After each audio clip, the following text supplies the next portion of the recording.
নমস্কার, আমি অন্বেষা। আজকে যে টপিকটা নিয়ে আমরা ডিসকাস করব সেটা ক্লাস 12-এর একটা ভীষণ ইম্পর্টেন্ট টপিক, নাম হচ্ছে ডিএনএ রেপ্লিকেশন। তো ডিএনএ রেপ্লিকেশন পড়ার আগে আমাদের জানতে হবে ডিএনএ রেপ্লিকেশনের সংজ্ঞাটা। তো সংজ্ঞা হচ্ছে যে পদ্ধতির মাধ্যমে একটা ডিএনএ তা থেকে দুটো ডিএনএ তৈরি হবে। এটা হচ্ছে একদম সিম্পল ওয়েতে বোঝানো হচ্ছে, একটা তার 5' to 3' এন্ড থাকবে, 3' to 5' এন্ড থাকবে, এবং মাদার এই ডিএনএ স্ট্যান্ড থেকে দেখা যাবে যে দুটো ডটার ডিএনএ তৈরি হয়ে গেল, অর্থাৎ 5', 3', 3', 5', এরকম দুটো ডিএনএ তৈরি হয়ে গেল যে পদ্ধতির মাধ্যমে, তাকে বলা হয় রেপ্লিকেশন।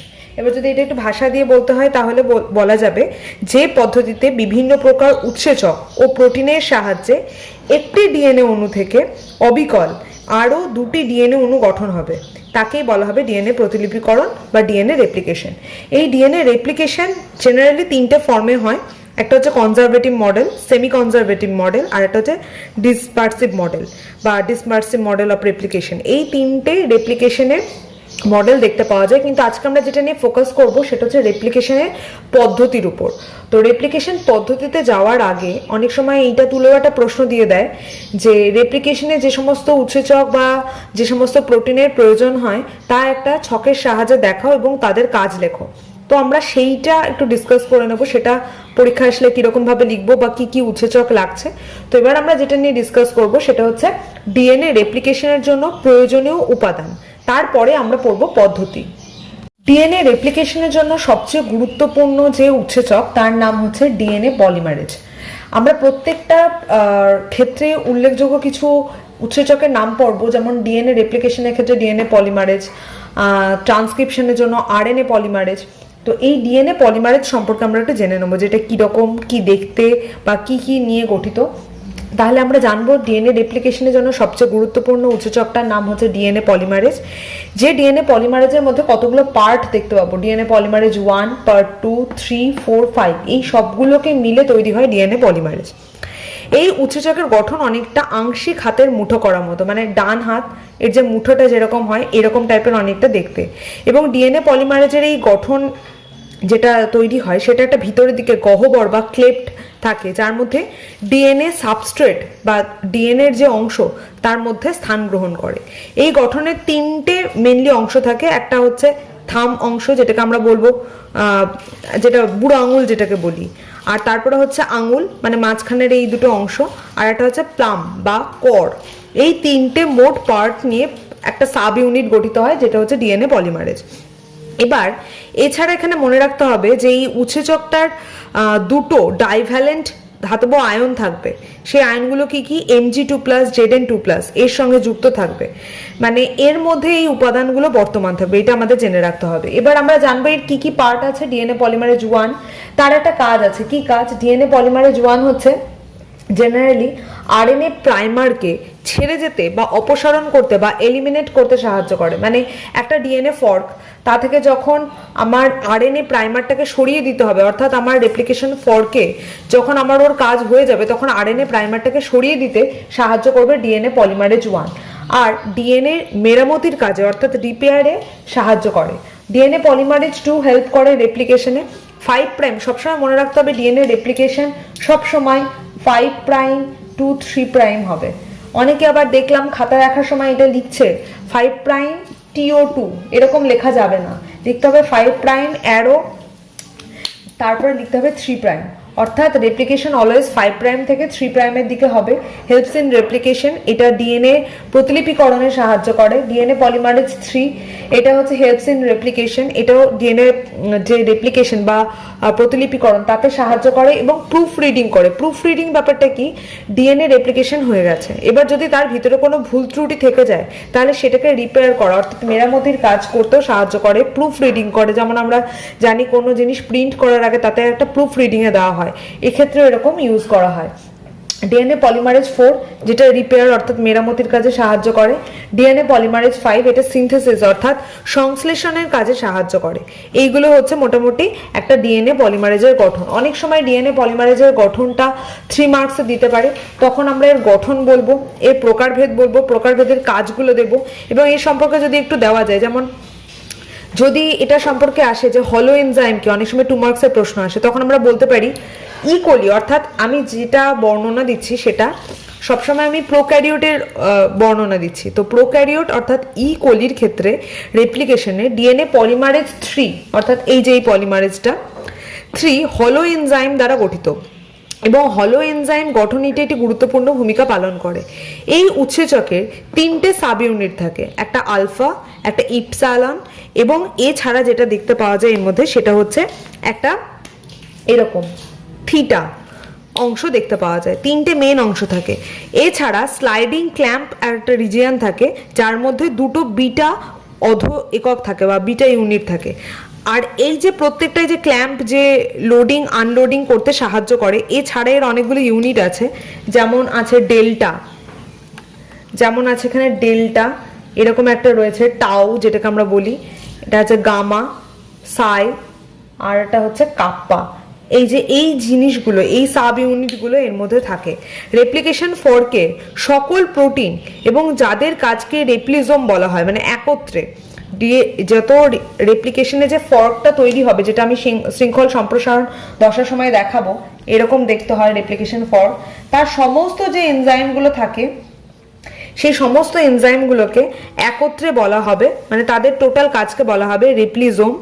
আর রেপ্লিকন মডেল অনুসারে একটি অরিজিন থেকে সকল রেপ্লিকেটেড ডিএনএকে রেপ্লিকন বলা হয়। অনেক সময় এগুলো ইসিকিউতে প্রশ্ন দেয় যে রেপ্লিজোম কি, রেপ্লিকন কি, তখন আমরা এগুলো বলবো। তাহলে একটা জিনিস এখান থেকে মাথায় রাখতে হবে, ডিএনএ পলিমারেজ 3 খুব ইম্পর্টেন্ট একটা ফ্যাক্টর, যার 3টে ইউনিট থাকে আলফা,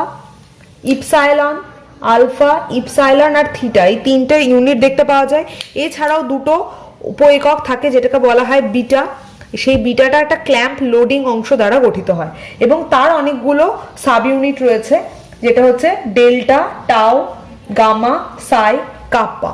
এই ইউনিটগুলো এদের মধ্যে দেখতে পাওয়া যায়। যদি এটা সম্পর্কে টিকা আসে তখন আমরা এগুলো লিখবো। এছাড়াও অনেকগুলো উৎসেচক আছে, সেগুলো সম্পর্কে আমরা একটু দেখে নিই।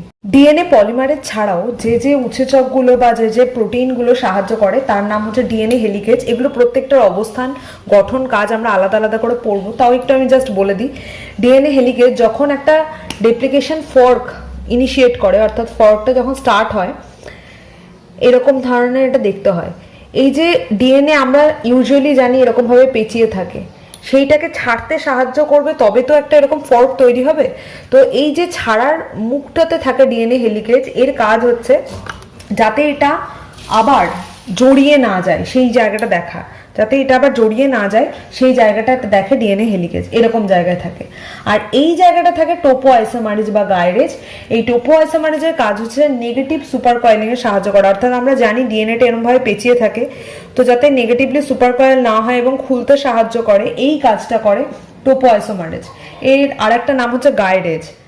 লাইগেজের কাজ হচ্ছে এই যে ওকাজাকি ফ্র্যাগমেন্ট যেগুলো তৈরি হবে, আমরা এটা সম্পর্কে একটু ডিটেলস পরে পড়বো, সেই ওকাজাকি ফ্র্যাগমেন্টগুলোকে সিল করতে, অর্থাৎ পরবর্তীকালে এইগুলোকে আটকাতে সাহায্য করে, যে সেটা হচ্ছে ডিএনএ লাইগেজ। এই কাজটা ডিএনএ লাইগেজ একা করে না, ডিএনএ পলিমারেজ 1 এবং লাইগেজ দুজনে একসাথে মিলে এই সিলিং ব্যাপারটা করে।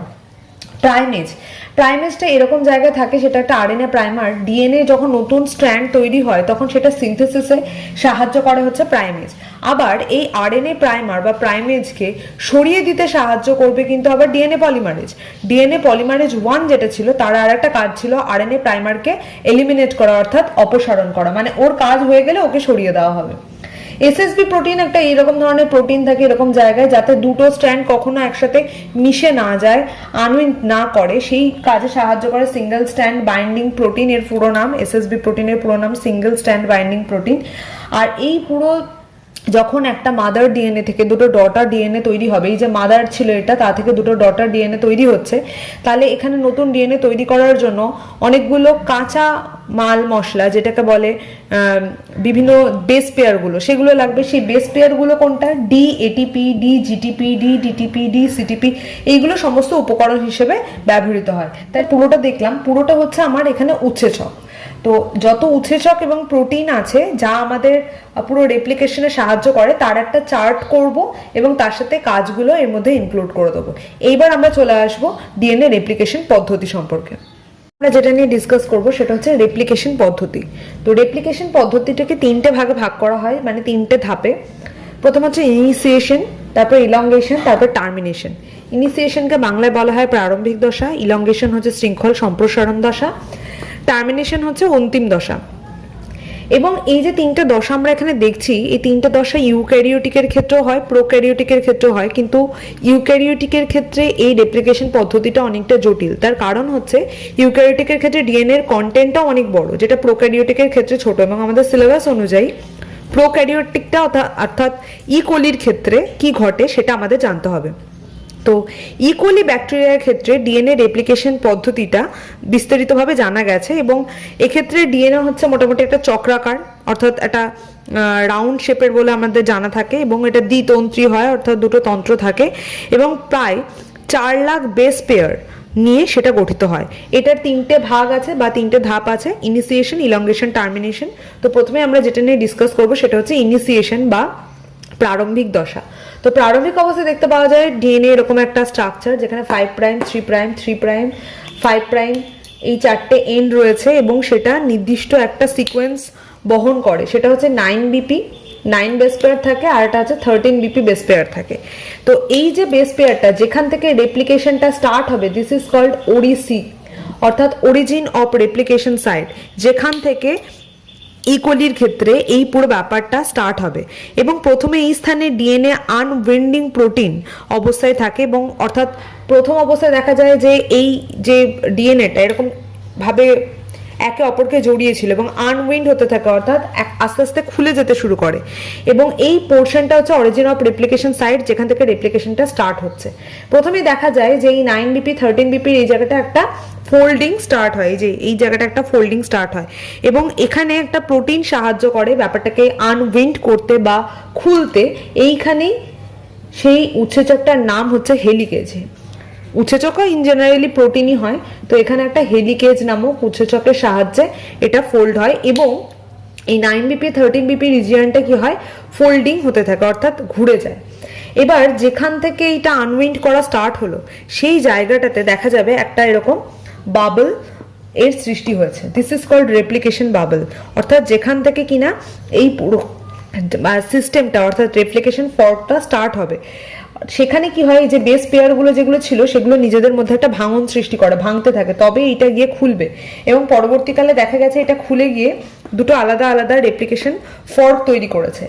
এইটা নিয়ে হচ্ছে ইনিশিয়েশন দশা, অর্থাৎ প্রারম্ভিক দশা। তাহলে প্রারম্ভিক দশায় আমরা যেটা দেখব যে ডিএনএ একটা নর্মাল স্ট্রাকচার ছিল, সেখানে বাবল ফর্ম করবে এবং দুটো বেস পেয়ারের মধ্যে একটা ভাঙন সৃষ্টি হবে। সেই ভাঙন থেকে রেপ্লিকেশন ফর্ক স্টার্ট হবে, এবং ফর্কটা আস্তে আস্তে এগোতে থাকবে। এবং যাতে এই দুটো বেস পেয়ার কখনো কারোর সাথে মিশে না যায়, সেই জন্য যেমন আমরা জামা কাপড় মেলার পর ক্লিপ দিয়ে আটকে দিই, ঠিক তেমন এখানে এসএসবি প্রোটিন কাজ করবে, সিঙ্গেল স্ট্যান্ড বাইন্ডিং প্রোটিন। এই প্রোটিনগুলোর কাজ হচ্ছে এগুলোকে ধরে রাখা, যাতে এইগুলো পরস্পর যুক্ত হয়ে বা জুড়ে না যায়, সেই কাজটা কিন্তু ও করবে। এরপর আমরা চলে যাব ইলংগেশন ফেজ বা শৃঙ্খল সম্প্রসারণ দশায়, যেখানে আমরা দেখতে পাচ্ছি এই যে বাবল ফর্ম করে এগোচ্ছিল, এইটা থেকে একটা রেপ্লিকেশন ফর্ক স্টার্ট হয়েছে। তো আমাদের পরের দশাটার নাম হচ্ছে শৃঙ্খল সম্প্রসারণ দশা। তো আমরা এবার যেটা নিয়ে ডিসকাস করব সেটা হচ্ছে শৃঙ্খল সম্প্রসারণ দশা। অর্থাৎ আমরা প্রারম্ভিক দশার শেষের দিকে দেখেছিলাম একটা রেপ্লিকেশন ফর্ক চালু হয়ে গেছিল, এটা হচ্ছে সেই রেপ্লিকেশন ফর্ক। ফর্কটা অনেকটা ওয়াই শেপের হয়, এবং দেখতে পাবো যে যেখানে আমরা বাবলটা ফর্ম করেছিল তারপর থেকে এসে এই ফর্কটা স্টার্ট হয়েছে।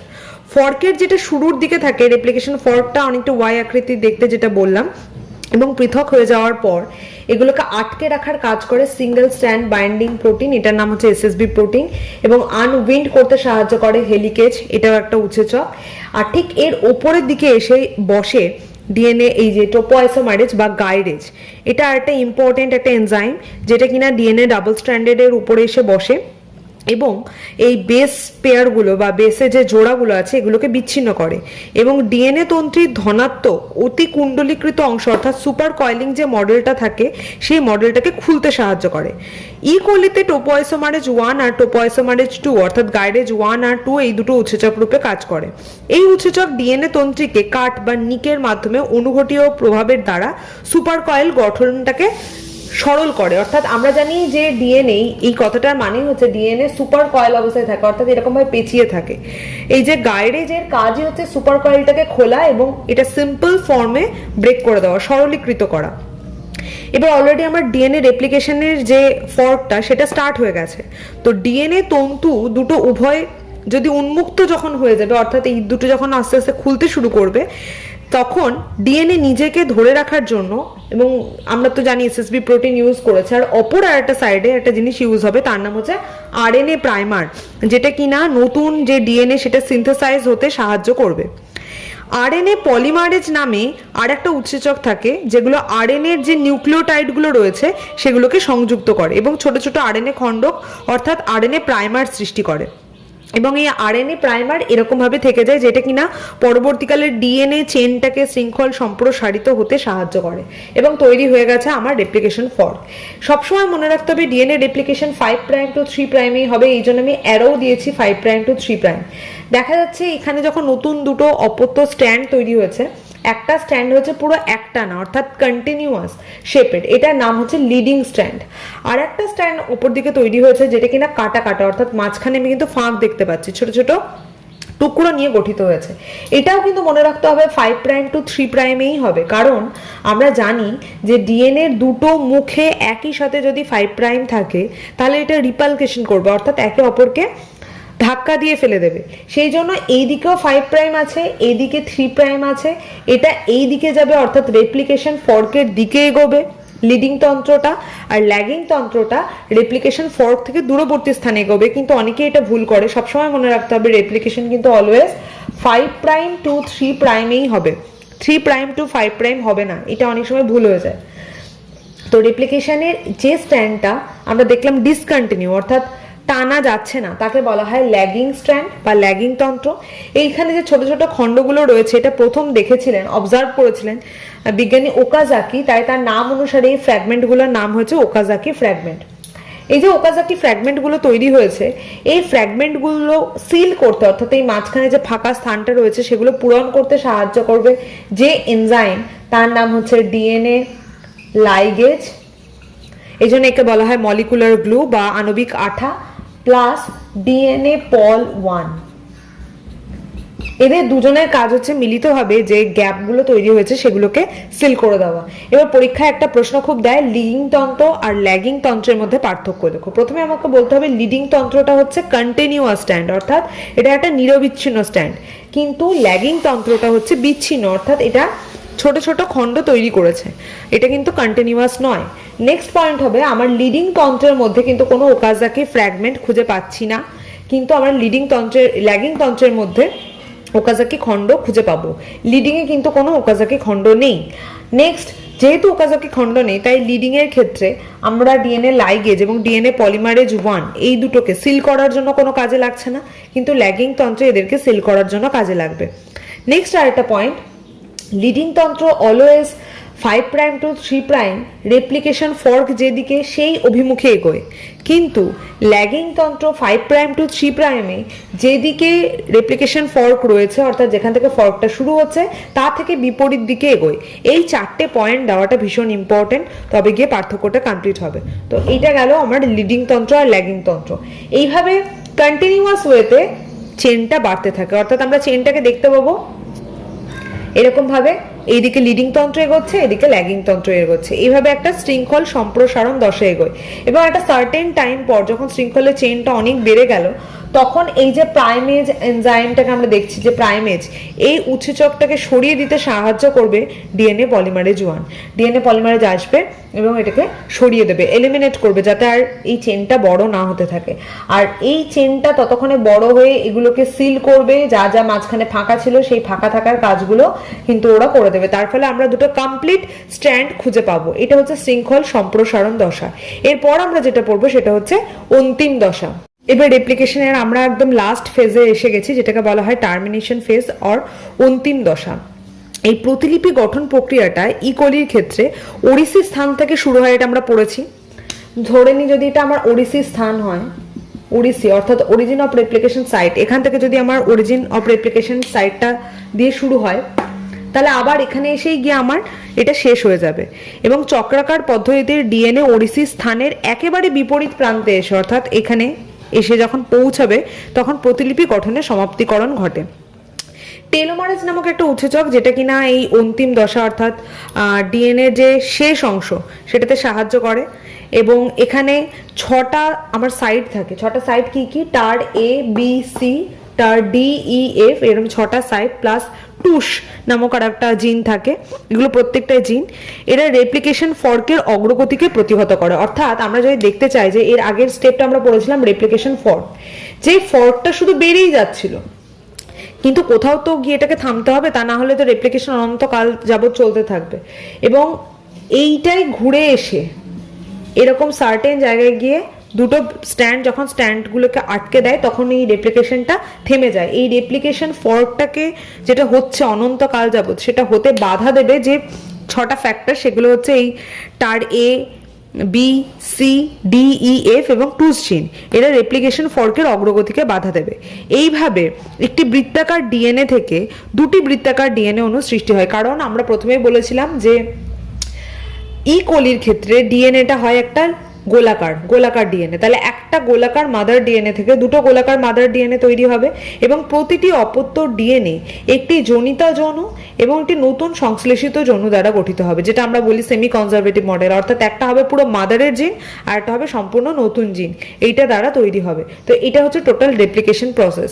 আমাদের রেপ্লিকেশন থেকে কি কি প্রশ্ন আসতে পারে? রেপ্লিকেশন থেকে আসতে পারে রেপ্লিকেশনে ফর্কের চিত্র অঙ্কন করো, লিডিং ল্যাগিং তন্ত্রের পার্থক্য লেখো, বা রেপ্লিকেশনের জন্য দায়ী যত উৎসেচক রয়েছে তাদের কাজ এবং তাদের নাম একটা তালিকা তৈরি করো, এটা দিতে পারে। বা দিতে পারে রেপ্লিকেশনের বৈশিষ্ট্য।